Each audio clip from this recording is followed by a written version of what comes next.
Hello and welcome to this video debunking the myth that PCR cannot detect nor quantify COVID-19. There is a common and prevalent claim that PCR cannot detect or quantify PCR, but this contributes to the idea that COVID-19 is not real, man-made, or some other conspiracy theory. Part of this stems from a purported quote by Kary Mullis, one of the people behind the invention of PCR.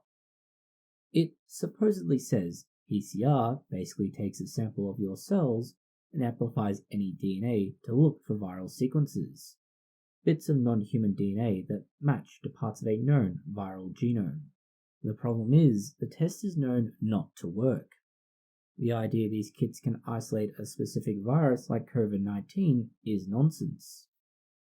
Another quote purported to come from Mullis, which says PCR cannot detect free infectious viruses. This latter quote in fact comes from John Lauriston, not Mullis, and even then it does not provide the full quote, which actually contradicts this claimed statement or extract. For that reason, we will have a link to the full content of the quote in the description below. Debunking what is already an outright lie or misdirection is unnecessary. Okay, there's a lot to unpack in the first statement. Let's begin with the elephant in the room. This is not a quote from Kary Mullis. At a minimum, it could not come from Mullis, as these quotes show up from 2020 onwards. But Mullis died in 2019. Was he perhaps talking from the grave? Much thanks to Potholer54 for tracking down where the quote does seem to originate from. It appears to come from a blog called Occam's Razor Terror Events, a site dedicated to fringe and conspiracy theories. A blogger is substantially less authoritative or reliable compared to a well-respected scientist, and may explain why it has instead been attributed to Mullis. As noted, the second quote is simply bunk. Now let's look at the contents of the quote that we're actually going to examine. First, the process of obtaining a sample to test. We will go with the standard sampling process. A small swab is inserted into the nasal cavity. Here it is wiped over the inner surface of the cavity. This extricates loose or dead cells, mucus, and anything else that can be found in the nasal cavity. This includes viral particles, DNA, and more. This is then caught in the swab and placed into a vial for transport and testing. It could be antibody, PCR, or other tests. In theory, the quote at least has somewhat captured the process of PCR accurately. It does rely on DNA, and it does amplify it, measure the amplification, and then provide a quantification. The hiccup is that COVID-19 is an RNA virus. This is why COVID-19 RNA is converted into DNA first. This process creates an isolated and practically pure viral DNA sample. The process of reverse engineering the RNA creates more viral DNA to test. In theory, it could also add foreign DNA from the lab tech cells, something from where the swab was taken, and more. This latter concern is small and almost non-existent, as it is a tiny amount relative to the viral DNA quantity. Think of it as like creating a yeast culture.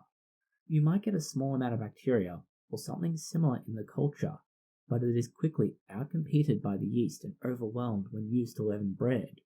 It's why you're not harmed by it being present, and it achieves lofty, leavened bread because yeast has done its job since it's in such larger quantities. The reason this contamination does not matter is even more simple. PCR amplifies a specific DNA sequence. That is done using a primer sequence. A primer targets a very specific series of nucleotides which fit into a narrow area of the genome. It is like a very specialized and specific key that fits into a specific lock.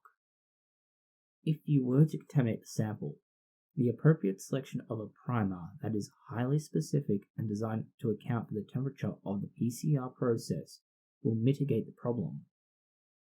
Secondary to that is that we are assuming contamination, which is very unlikely. As an analogy, try using the wrong key on the wrong lock and see how far you get. It probably won't be very successful. As for bits of non-human DNA, what utter nonsense. DNA across all living organisms on Earth uses the same 4 basic nucleotides. This is common to all organisms. PCR has been used for DNA from humans, other animals, bacteria, viruses, and more.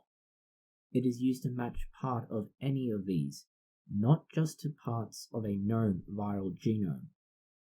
As said, it is a very specific part of the genome, and more accurately a gene, and this is an even smaller part of the genome.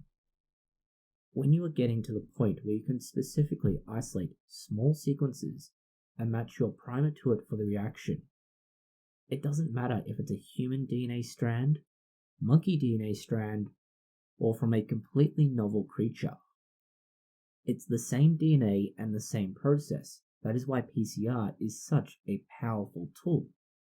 In fact, further than that, we can identify the differences between the same gene between species, even identifying what species it is from, and more.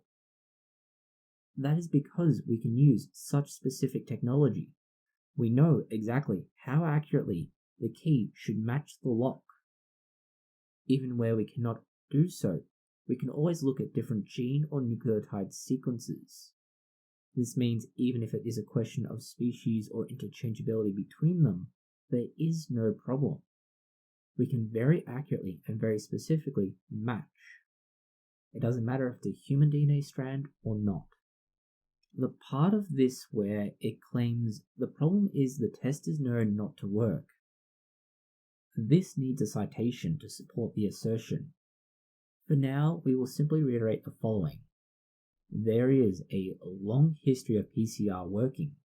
This goes from the Human Genome Project through to modern forensics.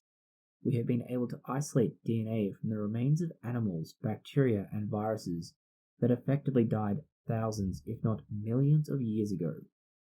PCR is used daily in many laboratories, and it is the principle behind 23andMe. As for the specifics of use with a virus, we'll describe that more in detail shortly. As part of the ability for PCR to work, we can explain how it quantifies the viral load. The creation of cDNA, or the artificially generated complementary DNA, a counterpart to the viral DNA, requires a measure of the DNA volume. This is so you can put the same amount into each PCR well during the setup for the reaction. This is measured and then diluted to an appropriate volume. This tells you how much is in the sample according to both a measure of the DNA quantity, and it lets you figure out the original viral load from your sample. From here, you can add a diluted original sample and place this in a linear regression model of the viral load measured after each round of PCR at a relative volume. It is like the maths question of if a train is traveling at X speed to Y town, so far away, and another train is traveling to B town, so far a distance away, how long will each take? Where the two intersect is where you get your value. When the quote purports to say that the idea these kits can isolate a specific virus like COVID-19 is nonsense, they really should at least know something about what is happening before making these claims. We have briefly outlined how the virus is extracted and isolated. This has already mechanically and chemically isolated the virus RNA to become DNA. In the worst case scenario, there may be some contaminants. This is why the PCR process is designed to minimize interference from them if they exist, and to be incredibly specific. That avoids issues of other genes creating a false positive or a false signal. First, we begin by looking for a gene that is unique to the virus. that is something not found in a human. You can see the range of genes the CDC has for this purpose here.